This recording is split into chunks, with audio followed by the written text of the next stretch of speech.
زه پروا نه لرم. I don't care.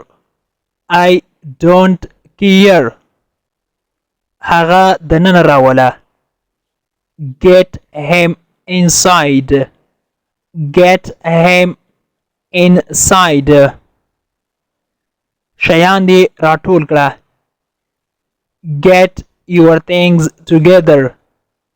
Get your things together. الله دې په هغه باندې ورحمیږي. Allah bless him. Allah bless him. هغه سوالګر غوندې ښکاري یا د سوالګر په څیر ښکاري. He seems like beggar. He seems like beggar. ته تبایې ته غرقې. You are fallen. You are fallen.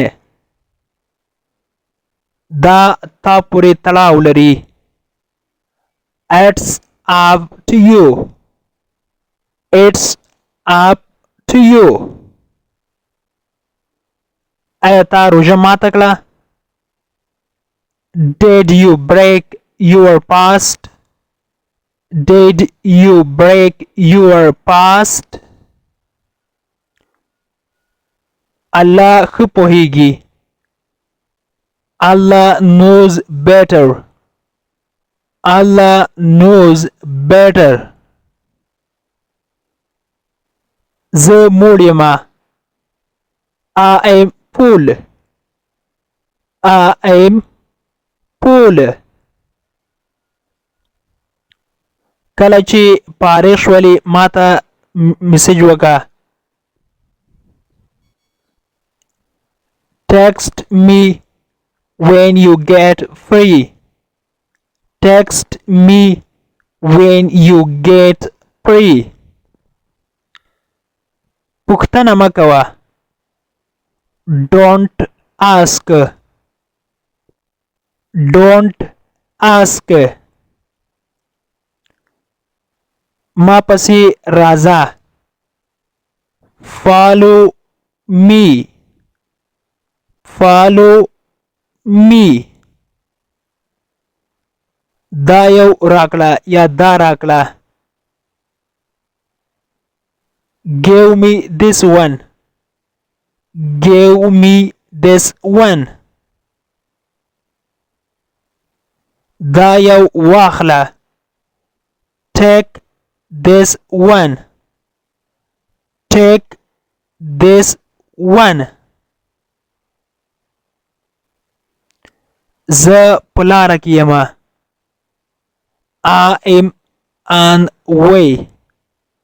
I am on way. ستا مشکل څه دی یا ستا ستونزه څه ده؟ What is your problem? What is your problem? څه خبرې دي یا څه روان دي یا څه حال ده؟ What is going on? What is going on? هغه اوس هم ښه نه دی. یعنی اوس هم مریض ده.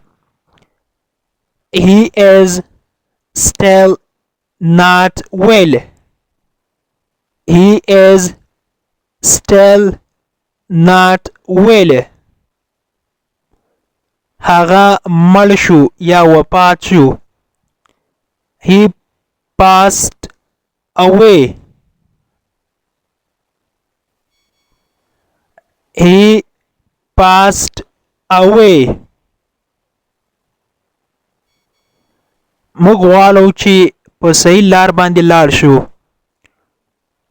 We want to go on the right way.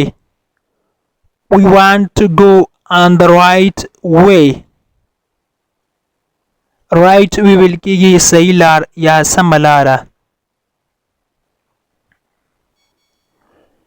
ژر راشه. Come quickly. Come quickly.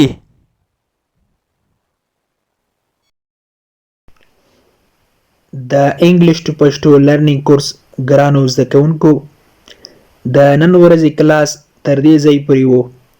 هیله ده چې یو څه مو ورڅخه زده کړي وي.